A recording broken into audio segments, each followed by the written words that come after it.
વાગરા તાલુકાની વિલાયત જીઆઈડીસીમાં પર્યાવરણ અને સુરક્ષાના નિયમોના ધજાગરા ઉડાવતો એક ગંભીર કિસ્સો પ્રકાશમાં આવ્યો છે. જ્યુબિલિયન્ટ કંપનીના પાછળના ભાગે આવેલા આઈટીઆઈથી વિલાયત ચોકડીને જોડતા મુખ્ય માર્ગ પર રસ્તાની બાજુમાં અજાણ્યા ઈસમો દ્વારા 1000 કિલોગ્રામની ક્ષમતા ધરાવતી 2 કેમિકલ પાવડર ભરેલી જમ્બો બેગ બિનવારસી હાલતમાં ફેંકી દેવામાં આવી છે. જાહેર માર્ગ પર આ રીતે જોખમી પાવડર ભરેલી બેગ મળી આવતા સ્થાનિકો અને રાહદારીઓમાં ફાળ પડી છે.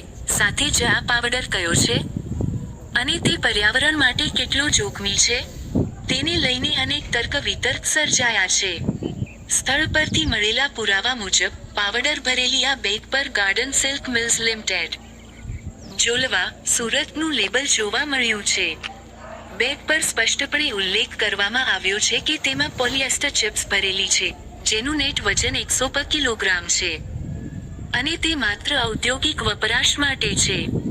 અન્ય એક ટેગ પર પેકેજિંગ કરનાર કંપની તરીકે આદિત્ય ટિમ્પેક્ટ પ્રાઇવેટ લિમિટેડ ગણદેવી, નવસારી નું નામ દર્શાવેલું છે.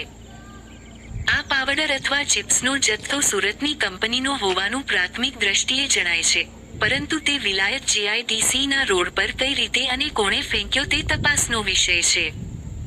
ઔદ્યોગિક કચરો કે રો મટીરીયલ આ રીતે જાહેરમાં ફેંકી દેવો એ ગુનાહિત બેદરકારી સમાન છે.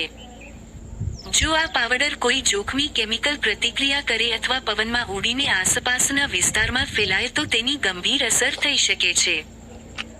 આ બાબતે સંબંધિત તંત્ર અને જીપીસીબી દ્વારા તાત્કાલિક તપાસ કરવામાં આવે અને કંપનીના લેબલ તેમજ બેગ પર લખેલા બેચ નંબરના આધારે જવાબદારો સામે કડક કાર્યવાહી કરવામાં આવે તેવી લોકમાંગ ઉઠી છે. શું આ કોઈ ચોરીનો માલ છે જે પકડાઈ જવાના ડરે ફેંકી દેવાયો છે કે પછી વેસ્ટ નિકાલનો શોર્ટકટ? તે તો ઊંડાણપૂર્વકની તપાસ બાદ જ બહાર આવશે.